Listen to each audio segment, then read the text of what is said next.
नमस्कार, आप देख रहे हैं एएनबी न्यूज और मैं हूं आपके साथ लोकेश चगवानी। अगले साल यानी कि 2022 में होने वाले उत्तराखंड विधानसभा चुनाव में भले ही अभी देरी हो, लेकिन चुनावी बिसात जो है वो बिछने लगी है। जहां बीजेपी अपनी उपलब्धियों का बखान कर रही है, तो वहीं कांग्रेस पार्टी केंद्र सरकार को विभिन्न मोर्चों पर विफल बता रही है। जहां उत्तराखंड में चुनाव में चेहरे पर घमासान मचा है, तो वहीं इस पर भारतीय जनता पार्टी तंज कस रही है। लेकिन किसी के कह देने भर से कोई सफल या विफल तो नहीं हो जाता। जनता स्वयं आंकलन करती है कि कौन काम कर रहा है और कौन सिर्फ बातें कर रहा है। वैसे तो कई मंत्रियों ने अपने कार्यों की बदौलत गहरी छाप छोड़ी है, लेकिन आज हम चर्चा करेंगे उनकी, जो कि अपने काम के बलबूते और विभिन्न मुद्दों पर सक्रियता के कारण लगातार चर्चा में रहे हैं। इस वक्त हमारे साथ लाइव जुड़ चुके हैं उत्तराखंड के पूर्व मुख्यमंत्री और कांग्रेस महासचिव हरीश रावत जी। हरीश जी, बहुत बहुत स्वागत है आपका एएनबी न्यूज में। थैंक यू, बहुत अच्छा लगा रावत साहब, आप दोस्तों से मिलकर। जी जी रावत साहब, उत्तराखंड के सियासी गलियारे के दमदार नेता माने जाते हैं आप। अगले साल की शुरुआत में उत्तराखंड विधानसभा चुनाव होने हैं और कांग्रेस आलाकमान से उत्तराखंड में सीएम चेहरा घोषित करने की जो मांग है वो भी की गई है। इसके पीछे की क्या वजह मानी जाए? कहीं इसके पीछे आप अपने लिए सियासी पिच तो तैयार नहीं कर रहे? और क्या कहेंगे, उत्तराखंड में फिलहाल पार्टी फाइटिंग पोजीशन पर आ चुकी है या उससे रणनीति पर अभी काम ही हो रहा है?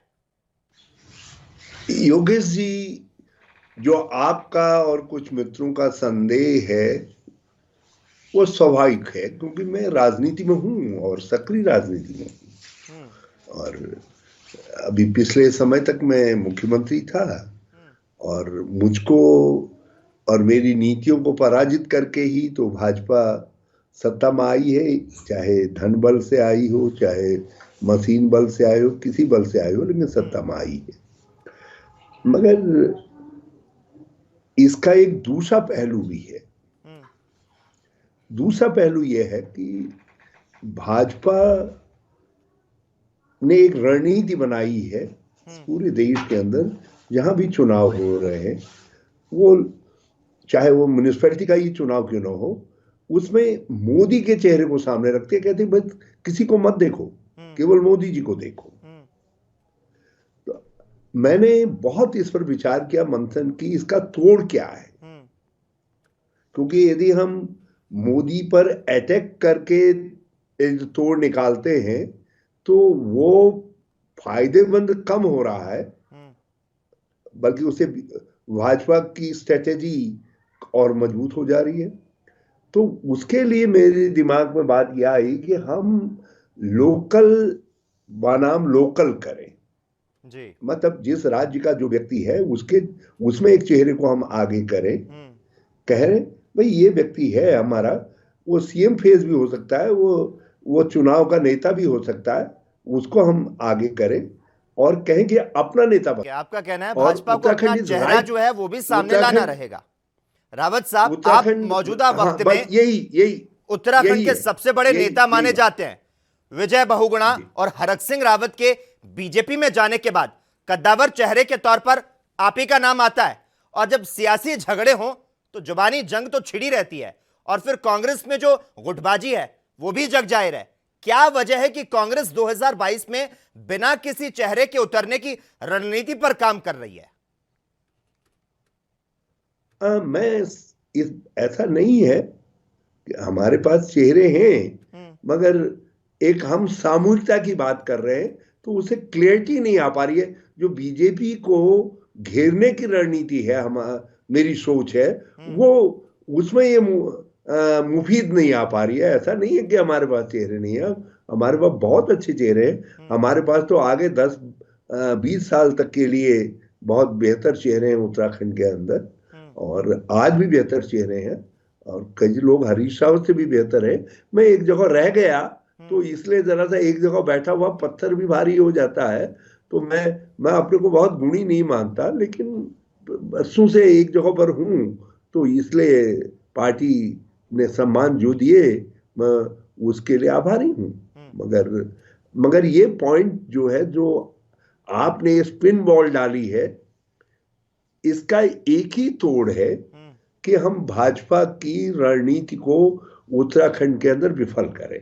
और उत्तराखंड राइट पका हुआ है इस समय, इसलिए पका हुआ है क्योंकि भाजपा के जो चेहरे हैं उन चेहरों पर दाग भी लग चुका है, उन चेहरों को विफल भी बता दिया गया है। अभी एक टीवी सर्वे के अंदर जिन मुख्यमंत्री को कहां पर रखा गया वो सबको जग जाहिर है। तो ये स्थिति ऐसी है जिसका लेकर के कांग्रेस आक्रामक हो जाए तो हम जिस समय तक चुनाव आएगा भाजपा की सारी मोर्चेबंदियों को, सारे चक्रव्यूह को तहस नहस कर देंगे। आपने एक बात नोट की होगी कि मैंने जब से ये बात आगे बढ़ाई है, हमारे साथी तो बहस के लिए कह रहे हैं, अच्छी बात है, उनको हक है पूरी तरीके से सहमत असहमत होने का, लेकिन भाजपा बहुत परेशान है। आप उसका हर नेता से वो मुझ पर भी तंज कसते हैं। कोई कहता है कि पार्टी नहीं मान रही है, कोई कहता है अलग थलग पड़ गई, कोई कहता है अकेले है, कोई कुछ कहता है, कोई कहता है मतलब बुझा चेहरा, कोई बुझा कारतूस। हर तरीके से भाजपा जो है मुझको विभूषित करने में लगी हुई है। तो मुझे उससे मेरा विश्वास और दृढ़ हो रहा है कि मैंने जो आर्गुमेंट आगे बढ़ाया है उसमें कुछ दम है, क्योंकि उससे जो विपक्ष है उसके खेमे के अंदर हलचल हो गई है। ठीक है रावत साहब, देश में ये जो समय है चुनौतियों का है, जहां आर्थिक मोर्चे पर संकट है तो वहीं कड़ाके की सर्दी में सड़कों पर किसानों का जमावड़ा है और किसान आंदोलन में सरकार से 11वें दौर की जो वार्ता है वो ना केवल बेनतीजा रही बल्कि अब ये एक बार फिर से डेडलॉक की ओर पहुंच गया है और डायलॉग की नई तारीख जो है अभी तक तय नहीं है। क्या मानते हैं आप, किसकी हट से किसकी उम्मीदों को झटका लग रहा है और लोकतंत्र और अदालत पर भरोसे के बीच जो विरोधाभास हो रहा है, क्या उसे सही मानते हैं आप? देखिए किसान आंदोलन को आप सामान्य आंदोलन नहीं मान सकते, और किसान ऐसे समय में निकला है, आप ही के शब्दों में मैं कहना चाहता हूं, इस कड़कती ठंड में जब हम 1 घंटा बाहर नहीं रह सकते हैं और कोरोना हो और इतनी बड़ी संख्या में अपनी जान हथेली में पड़ा है किसान पूरे देश का कि दिल्ली की सड़कों पर जमा पड़ा है। कुछ तो है ना जी, जिसके कारण किसान ने इतना बड़ा एक्सट्रीम स्टेप उठाया है। वो सीधे एक लक्ष्य को लेकर के आए हैं कि भाई ये 3 कानून हमको बर्बाद करने वाले कानून नहीं मानने हैं। ये अरदास लेकर के केंद्र सरकार के पास आए। यदि केंद्र सरकार नहीं करेगी तो वो जो है वाहेगुरु के दरबार में अरदास करेंगे, भगवान के वहां अरदास करेंगे, और बाजार में जाकर के या किसी हमारे उसमें जाकर के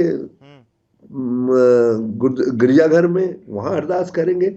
मगर वो कर क्या सकते हैं? इस समय आसमान की तरफ उनके हाथ जुड़े हुए हैं, उम्मीद से जा रहे हैं, और सरकार खामखा उनको थका देना चाहती है, थका भी देना चाहती है, बदनाम भी कर देना चाहती है। देखिए आपने देखा होगा, कभी टुकड़ा टुकड़ा गैंग कहा गया, कभी खालिस्तानी कहा गया, कभी पाकिस्तानी कहा गया, कभी कुछ कहा गया। मतलब हर तरीके से आंदोलन को बदनाम करने की भी कोशिश की गई। कहा गया वहां तो ऐसो आराम के सारे सामान रखे हुए। हमारे मीडिया के दोस्त भी कह देते थे, और हम उनसे कहना चाहते हैं एक दिन जरा सा उस आराम का आप भी तो लुत्फ उठाइए ना जो वहां पर किसान उठा रहे। तो ये जी रावत जी, बहुत गंभीर आंदोलन है, बहुत गंभीर आंदोलन है। और मैं समझता हूं, देखिए ये किसी के जीत हार का प्रश्न नहीं है। आप भगवान से जीतना चाहते हैं, अन्नदाता को आप भगवान के कम श्रेणी में रख सकते हैं? आज अपने वास्तविक रूप में अन्नदाता कह रहा है कि भाई मेरे सम्मान, मेरी रक्षा करो, मेरी खेती की, जिससे मैं तुम्हारा पेट पालता हूं उसकी रक्षा करो। यदि भगवान कल कहे मेरे भगवानत्व की रक्षा करो तो क्या आप इनकार कर देंगे? किसान कह रहे मेरे किसानत्व की रक्षा करो, तो क्या इनकार कर देना चाहिए? खतरनाक है रावत जी। कांग्रेस पार्टी हाईकमान का आप पर जिस तरह से विश्वास जो है वो बरकरार रहने का ही नतीजा था कि आपको पंजाब राज्य के प्रभारी की जिम्मेदारी दी गई। पहाड़ी राज्य उत्तराखंड के अलावा पंजाब में आपकी बल्लेबाजी से क्या माना जाए, कैप्टन सरकार के लिए 2022 में दोबारा जो कुर्सी हासिल करना है वो कितना आसान होगा, जबकि पंजाब सरकार के खिलाफ विरोधी लहर भी है। देखिए, कैप्टन अमरिंदर सिंह जनहित के 54 छक्के लगा रहे हैं जो जनहित के लिए आवश्यक है। अभी उन्होंने घोषणा की है जो किसान इस आंदोलन के दौरान मरे हैं बॉर्डर पर, मैं उनके परिवार के एक व्यक्ति को नौकरी दूंगा और 5-5 लाख रुपया दूंगा। और ये वादा मैं रामपुर के एक किसान से करके आया था। मैंने कहा मेरा मुख्यमंत्री आपके परिवार की मदद में आएगा, परिवार बिल्कुल बर्बादी की हालत में है। तो देखो, कैप्टन अमरिंदर सिंह जी ने बहुत सारे स्टेप उठाए, जिसमें एक कानून बनाने का भी स्टेप था और उसका दूसरे राज्यों ने भी अनुसरण किया। और इनफैक्ट कैप्टन ही थे जिन्होंने इनिशिएट किया। और ये जो ट्रैक्टर यात्रा निकली राहुल गांधी जी की, जो एक ऐसा बिंदु स्टार्ट हुई जहां से किसानों को लगा नहीं, ट्रैक्टर हमारा एक ऐसा देव मंदिर है जिसको आगे रख करके हमको जाना चाहिए। तो ये इसमें कैप्टन का भी योगदान है, थोड़ा बहुत इस बंदे का भी हो सकता है, लेकिन सबसे बड़ी बात यह है, ये राहुल गांधी जी की सोच थी कि मुझे किसानों के साथ खड़ा होना है। और उनकी जो ट्रैक्टर यात्रा थी 3 दिन की, बड़ी टर्निंग पॉइंट किसान आंदोलन के लिए सिद्ध हुई। किसान आंदोलित था, अंदर ही अंदर भुना पड़ा था, इधर उधर चीख रहा था, गुस्सा जाहिर कर रहा था, मगर कैसे लोकतंत्र के अंदर लड़ाई को आगे बढ़ाया जाए। और जब लड़ाई आगे बढ़ने लगी तो राहुल जी ने कहा नहीं, हम राजनीतिक फायदे के लिए नहीं आए हैं, हम नैतिक बल देंगे। तो आज हम किसान को नैतिक और मनोवैज्ञानिक बल दे रहे हैं और किसान अपनी लड़ाई खुद लड़ रहा है जी। और हम जानते हैं, मैंने कहा ना आप, कि भगवान की हार कोई नहीं चाहता, तो किसान भगवान के समकक्ष है, अन्नदाता है। और सारा देश हाथ जोड़ के कह रहा है किसान की जीत होनी चाहिए। किसान की बल्ले बल्ले हो जाएगी तो कोई मोदी की थल्ले थल्ले थोड़ी हो जा रही। जी, इस चर्चा में एक आखिरी सवाल आपसे यहां पर करना चाहूंगा।